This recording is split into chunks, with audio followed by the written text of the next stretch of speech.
कथा सरितसागर, अध्याय 87। उस ब्राह्मण की कहानी जिसने सब कुछ खो दिया। राजा त्रिविक्रमसेन वापस उस वृक्ष की ओर बढ़े और एक बार फिर वेताल को अपने कंधे पर उठा लिया। जैसे ही राजा ने वापस लौटने की लंबी यात्रा शुरू की, उस जीव ने अपने गले में एक भयानक गड़गड़ाहट के साथ बात की। सुनो राजन, मैं तुम्हें एक छोटी कहानी सुनाऊंगा। ध्यान देना, क्योंकि इसके अंत में एक पहेली है जिसे तुम्हें सुलझाना होगा। शिव के साक्षात निवास स्थान पवित्र नगरी वाराणसी में देवस्वामी नाम का एक धनी ब्राह्मण रहता था। वो अत्यंत सम्मानित व्यक्ति था और स्वयं राजा भी उसका आदर करते थे। उसका पुत्र हरिस्वामी भी उतना ही भाग्यशाली था, क्योंकि उसका विवाह लावण्यवती नाम की स्त्री से हुआ था। उसकी सुंदरता इतनी विरल थी कि ऐसा लगता था जैसे विधाता ने स्वर्ग की अप्सराओं को बनाने के बाद ही अपनी कला में निपुणता प्राप्त करके उसे बनाया हो। उसकी आभा और शोभा अनमोल थी। एक रात जब चंद्रमा अपने महल पर अपनी शीतल और चांदी जैसी चमक बिखेर रहा था, हरिस्वामी अपनी पत्नी के पास गहरी नींद में सो गया। उसी समय मदनवेग नाम का एक विद्याधर राजकुमार आकाश मार्ग से वहां से उड़ रहा था। उसने नीचे देखा और लावण्यवती को सोता हुआ पाया। उसका वस्त्र एक ओर खिसक गया था, जिससे उसके अत्यंत सुंदर अंग दिखाई दे रहे थे। मदनवेग तुरंत ही एक अंधे और व्याकुल प्रेम के वश में हो गया। वो नीचे उतरा, उसे अपनी बाहों में उठा लिया जब वह सो रही थी और बादलों में ओझल हो गया। हरिस्वामी कुछ देर बाद जागा। उसने हाथ बढ़ाया, लेकिन उसके हाथ को केवल ठंडी रेशम ही मिली। वो झटके से उठ बैठा। उसका हृदय उसकी पसलियों से टकरा रहा था। लावण्यवती, तुम कहां हो? उसने पुकारा। उसकी आवाज खाली कमरे में गूंज रही थी। उसने सोचा कि क्या वो नाराज है या शायद उसकी भक्ति की परीक्षा लेने के लिए छिपी हुई है। उसने छत के हर कोने और महल की हर मीनार को खोजा। वो बागों में भागा, लेकिन रात खामोश रही। दुख उसके भीतर एक धीमी आग की तरह जलने लगा। क्या रात ने तुम्हें इसलिए चुरा लिया क्योंकि वो तुम्हारी सुंदरता से घृणा करती थी? उसने आकाश की ओर देखते हुए विलाप किया। एक समय चंद्रमा मुझे अपनी शीतल रोशनी से सांत्वना देता था, लेकिन अब ये मेरी त्वचा पर जलते हुए कोयलों की तरह महसूस होता है। सुबह हुई, लेकिन सूर्य उस अंधेरे को नहीं भेद सका जो हरिस्वामी के हृदय में बस गया था। उसकी चीखें और तेज हो गई, जो पक्षियों के शोकपूर्ण विलाप से मिल रही थी। उसके मित्रों और परिवार ने उसे संभालने की कोशिश की, लेकिन वह आग की चपेट में आए व्यक्ति की तरह था। वो अपने घर में इधर उधर भटकता रहा और खाली स्थानों की ओर इशारा करता रहा। वो यहां खड़ी थी, उसने धीरे से कहा। वो यहां हंसी थी, उसने इसी स्थान पर खुद को सजाया था। उसके मित्रों ने अंततः उसे एक ओर खींच लिया। वह मरी नहीं है हरिस्वामी। यदि तुम जीवित रहोगे तो तुम उसे खोज सकते हो। जो व्यक्ति संकल्प के साथ कार्य करता है, वो इस संसार में कुछ भी प्राप्त कर सकता है। उठो और उसकी खोज करो। अंततः उसकी आंखों में आशा की एक किरण दिखाई दी।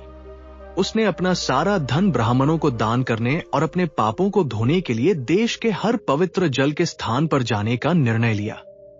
उसका विश्वास था कि स्वयं को शुद्ध करने के बाद ही भाग्य उसे उसकी पत्नी के पास वापस ले जाएगा। उसने पवित्र यज्ञ किए, बिना किसी संकोच के अपना स्वर्ण दान कर दिया और अपने जन्म सिद्ध अधिकार के अलावा और कुछ भी लिए बिना अपना घर छोड़ दिया। वो महीनों तक भटकता रहा, जबकि ग्रीष्म ऋतु के प्रचंड सूर्य ने संसार को एक भट्टी में बदल दिया था। हवाएं हजारों दुखी पुरुषों की गर्म आहों की तरह चल रही थी। झीलें सूख गई थी, उनकी फटी हुई सतह टूटे हुए दिलों की तरह दिख रही थी। गर्मी में वृक्ष सूखे और करहाते हुए खड़े थे। हरिस्वामी अपने पूर्व स्वरूप की एक छाया मात्र रह गया था। वह दुर्बल हो गया था, धूल से ढका हुआ था और एक ऐसी भूख से प्रेरित था जो कभी समाप्त नहीं होती थी। अंततः वह एक गांव में पहुंचा जहां पद्मनाभ नाम का एक ब्राह्मण एक महान यज्ञ कर रहा था। हरिस्वामी एक द्वार के सहारे खड़ा हो गया। शांत और थका हुआ दूसरों को खाते हुए देखता रहा।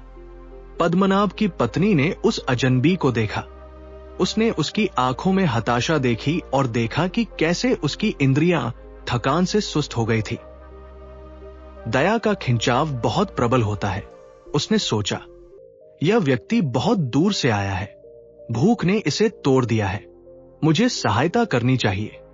वह दूध में उबले हुए चावलों से भरा एक पात्र ले आई, जिसमें घी और चीनी की प्रचुरता थी। उसने उससे धीरे से कहा, इसे झील के किनारे ले जाओ और खाओ। यह घर ब्राह्मणों के भोजन के कारण बहुत भीड़ भाड़ वाला है, यहां तुम्हें शांति नहीं मिलेगी। हरिस्वामी ने उसे धन्यवाद दिया और कटोरे को पानी के पास एक बरगद के पेड़ के नीचे ले गया। उसने अपने हाथ और मुंह धोए। एक अच्छे भोजन के विचार से उसका उत्साह बढ़ गया।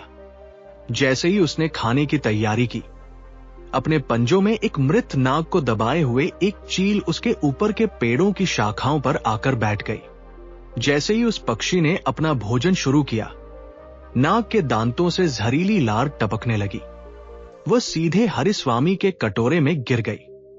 अपने भोजन के भीतर छिपी उस मूक मृत्यु से अनजान हरिस्वामी ने एक एक दाना खा लिया। लगभग तुरंत ही उसका शरीर ऐंठने लगा। उसके सीने में भयानक पीड़ा हुई। जब भाग्य मनुष्य के विरुद्ध हो जाता है तो एक उपहार भी श्राप बन जाता है। वो कराह उठा, ये मीठे चावल मेरे लिए विष बन गए हैं। वो लड़खड़ाते हुए पद्मनाभ के घर वापस आया और पत्नी के सामने गिर पड़ा। तुम्हारे दिए हुए चावलों ने मुझे जहर दे दिया है, वो हांफते हुए बोला। जल्दी से किसी वैद्य को बुलाओ, अन्यथा एक ब्राह्मण के वध का दोष तुम्हारे हाथों पर होगा। इससे पहले कि वो कुछ बोल पाती, उसकी आंखें पलट गई और वह मर गया। पद्मनाभ बहुत क्रोधित हुआ। उसने विश्वास कर लिया कि उसकी पत्नी ने अपने अतिथि की हत्या कर दी है और उसके घर को कलंकित किया है। उसने उसे बाहर निकाल दिया और उसे अपमान में भटकने के लिए विवश कर दिया। अंततः उसने उस अपराध के लिए प्रायश्चित करने के लिए एक पवित्र स्थान खोज लिया जो उसने किया ही नहीं था। यह समाचार धर्म के अधिकारी तक पहुंचा। एक बड़ी बहस शुरू हुई। इस हत्या का दोषी कौन था? क्या वह चील थी? क्या वह नाग था? या वह ब्राह्मण जोड़ा था जिसने भोजन दिया था? वे कोई निर्णय नहीं ले सके।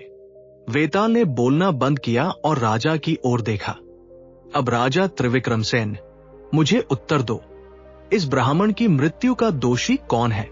यदि तुम जानते हो और फिर भी चुप रहते हो तो तुम्हारा सिर 1000 टुकड़ों में बिखर जाएगा। राजा ने संकोच नहीं किया। उनमें से कोई भी दोषी नहीं है। नाग तो अपने शत्रु का असहाय शिकार था। चील ने भोजन खोजने और खाने की अपनी प्राकृतिक प्रवृत्ति का पालन किया। उस जोड़े ने शुद्ध हृदय और धार्मिकता के प्रति पूर्ण समर्पण के साथ कार्य किया।